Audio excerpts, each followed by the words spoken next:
اور کیسے بنایا؟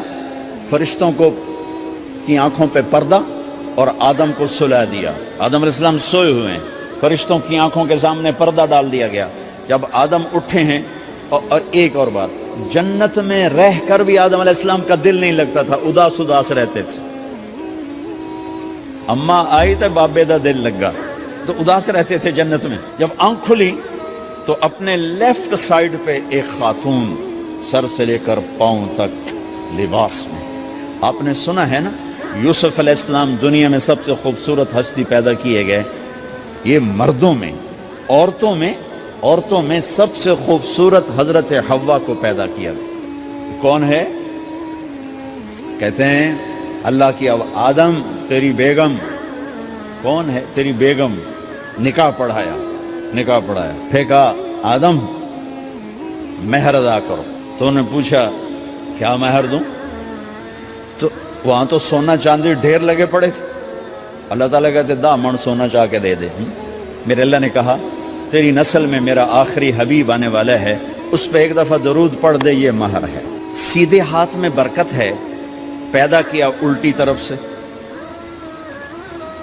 الٹی طرف سے کیوں پیدا کیا ہے؟ کہ الٹی طرف دل ہے، اور دل کے نیچے جو پسلی ہے وہاں سے پیدا کیا. اس میں پیغام کیا دیا کہ عورت جس روپ میں ہو، پہلا روپ اس کا بیوی بنا، پھر وہ ماں بنی، پھر اس آگے بیٹی کا روپ ہے، پھر بہن کا روپ ہے، پھر خالہ ہے، پھوپھی ہے، دادی ہے، نانی ہے، ساس ہے. جس روپ میں بھی عورت ہے اس کو دل کے قریب جگہ دو. یہ دل کے نیچے سے پیدا کرنے میں یہ پیغام دیا گیا ہے. اسے ذلیل نہ کرو، اسے خوار نہ کرو، اسے بے عزت نہ کرو، اس پر شدت نہ کرو. تو پہلا بنیادی رشتہ خامند اور بیوی ہے، اور آخری رشتہ بھی خامند اور بیوی ہے. لیکن اس وقت ہمارے معاشرے میں خامند سے زیادہ اس کے ماں باپ حق جتلاتے ہیں، خامند سے زیادہ اس کی بہنیں حق جلاتی ہیں، خامند سے زیادہ اس کے رشتہ دار حق جتلاتے ہیں، اور جھوٹی سچی شکایتیں لگا کر بیوی سے متنفر کرتے ہیں، اور کہیں بیوی کو خامند سے متنفر کرتے ہیں. آپس میں لڑائی لڑا کے پھر خوش ہوتے ہیں. میرے نبی سے پوچھا جائے یا رسول اللہ آپ کو سب سے زیادہ کس سے پیار ہے؟ تو آپ نے کہا عائشہ سے.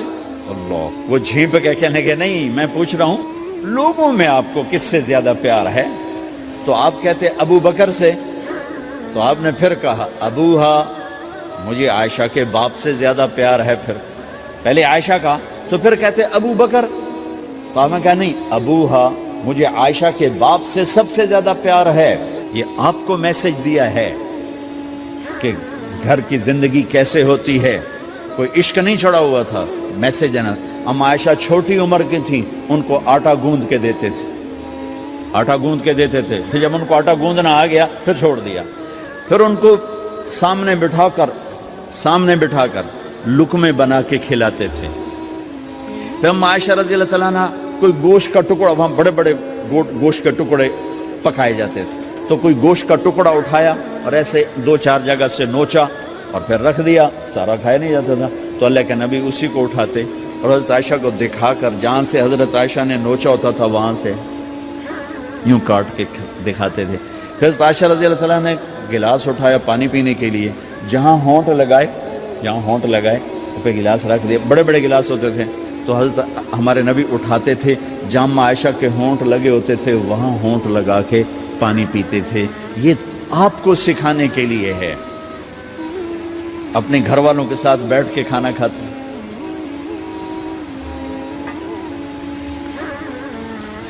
یہ میرے نبی کی معاشرت ہے، یہ میرے نبی کی زندگی. گھر میں جھاڑو دیتے، اپنے کپڑے خود دھوتے. کوئی چیزیں بکھری پڑی ہوتی تو بیوی کو نہیں ڈانٹتے، خود اٹھ کے سیٹ کر کے رکھ دیتے. گھر والوں کے ساتھ مل کر برتن دھوتے، صفائی کرتے، گھر والوں کے ساتھ مل کر. یہ میرے نبی کی ایک خوبصورت زندگی ہے. بھائیو بہنوں، ہم بھلا چکے ہیں. بیوی کے لیے خامد کو سب سے بڑا حقدار. بعض لڑکیاں ایسی نادانی کرتی ہیں کہ شادی کے بعد بھی اپنے ماں باپ کی آنکھ کو دیکھ کے چلتی ہیں. شادی کے بعد سب سے بڑا حق خامد کا ہے. شادی کے بعد سب سے بڑا حق خامد کا ہے. ماں باپ پیچھے چلے جاتے ہیں، بہن بھائی پیچھے چلے جاتے ہیں. لیکن یہ نادانیاں بھی دیکھنے کو ملتی ہیں کہ شادی کے بعد بھی ماں باپ اپنی بچی کو اپنے قابو میں رکھنے کی ترتیبیں سوچتے ہیں تو وہ بھی اپنی بچی کا گھر برباد کر دیتے ہیں۔ میرے نبی سے پوچھا گیا یا رسول اللہ عورت پر سب سے زیادہ کس کا حق ہے؟ تو آپ نے فرمایا اس کے خامند۔ ایک خاتون ہے، یا رسول اللہ میری شادی ہو رہی ہے تو میرے اوپر میرے خامند کا کیا حق ہے؟ تو آپ نے ارشاد فرمایا تیرے خامند کے جسم پر زخم ہو، زخموں میں پیپ پڑ جائے اور تو اپنی زبان سے چاٹ کے زخم صاف کرے تو نے اپنے خامند کا حق ادا نہیں کیا۔ خامند کو سمجھایا کہ سب سے بہترین مسلمان وہ ہے جو بیوی سے اچھا سلوک کرتا ہے، اور میرا سب سے اچھا سلوک ہے اپنی بیویوں کے ساتھ، یعنی قاب قوسین او ادنا آپ کا مقام ہے، اللہ پاک کا دیدار اپنی آنکھوں سے کیا ہوا ہے، اور آپ ہمیں معاشرت سکھا رہے ہیں کہ ایک جہاد کے سفر سے واپس آ رہے ہیں، اما عائشہ ساتھ ہیں، تو آپ نے صحابہ سے کہا بھئی آگے چلے جاؤ، سارے آگے چلے گئے۔ جب سارے نظروں سے غائب ہو گئے تو آپ نے کہا عائشہ دوڑ لگاؤ گی میرے ساتھ؟ عائشہ نے نہیں کہا، میرے نبی نے کہا دوڑ لگاؤ گی؟ آج کل کا کوئی علامہ بھی یہ نہیں کرے گا۔ عائشہ دوڑ لگاؤ گی میرے ساتھ؟ کہا جی لگاؤں گی۔ تو دوڑ لگائی تو عائشہ فرماتی ہے میں آگے نکل گئی، اللہ کے نبی پیچھے رہ گئے، چاہے آپ جان بوجھ کے آستہ ہوئے ہوں ان کی دل جوئی کے لیے۔ کچھ سال گزر گئے، پھر جہاد کے سفر سے واپسی ہو رہی ہے تو آپ نے صحابہ سے کہا بھائی آگے چلے جاؤ، تو سارے آگے چلے گئے، غائب ہو گئے۔ عائشہ دوڑ لگائیں؟ کہا جی لگائیں۔ تو فرمایا کہ ان دنوں میں ذرا موٹی ہو گئی تھی، جب دوڑ لگائی تو اللہ کے نبی آگے نکل گئے، تو پھر آپ نے کہا عائشہ ہذہ بتلک، عائشہ اب تیرا میرا حساب برابر ہو گیا، اس دفعہ تو آگے نکل گئی، آج میں آگے نکل گیا۔ یہ میرے نبی کی معاشرت ہے کہ بھری محفل میں کہہ رہے ہیں مجھے عائشہ سے سب سے زیادہ پیار ہے، اور عرب میں عیب تھا، جیسے ہمارے ہاں بھی عیب ہے کہ کوئی بھری محفل میں کہ مجھے بیوی سے سب سے زیادہ پیار، کہ تیری ماں کتنے گئی؟ بھائی ماں کا اور خانہ ہے، بیوی کا اور خانہ ہے، ماں کی اور جگہ ہے، بیوی کی اور جگہ ہے۔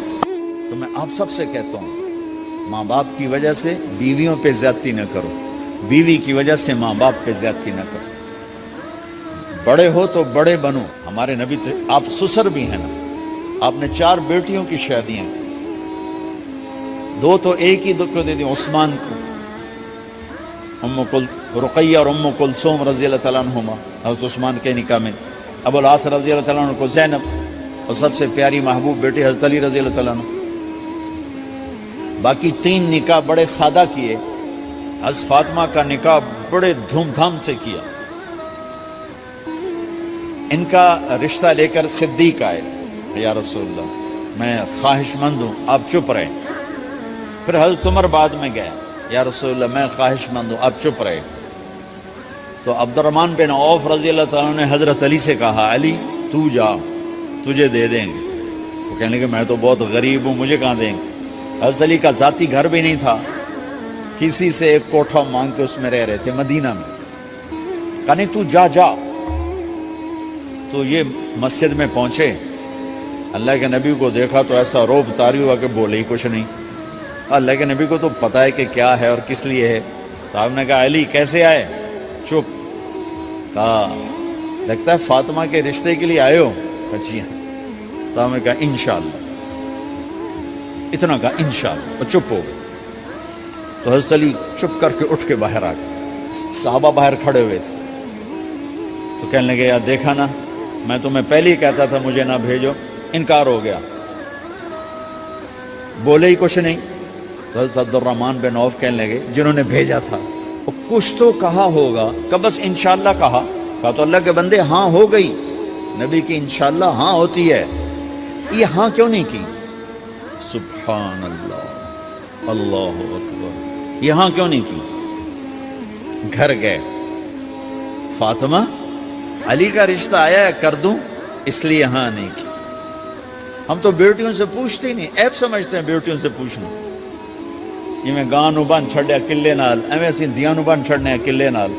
مجھے ایک اپنی مطلب برادری لیول کے ایک خاتون کا فون آیا کہ مولانا پڑھایا مجھے لاہور میں اچھے کالجوں میں، اور میری منگنی کرتے وقت مجھ سے پوچھا ہی نہیں، اور ایک شرابی سے منگنی کر کے مجھے اطلاع دی سی تیری منگنی کر چھڑی ہے، فلانی تاریخ نو تیرا نکاح بھی ہونا ہے۔ مجھے آج تک گلہ ہے، پوچھ لیتے، اگر نہیں پوچھا تھا چلو میں نہ ساڑھے پنجاب کوئی نہیں پوچھ دے، گاں مجھ دی طرح ٹور چھڑ دین، تو چلو اتنا تو ویکھ لیندے بھی کم از کم شراب تو نہ پیندا ہویا۔ ایک شرابی نال میرا نکاح کر چھڑ، ساری زندگی اڈیاں رگڑ رگڑ میری گزر گئی۔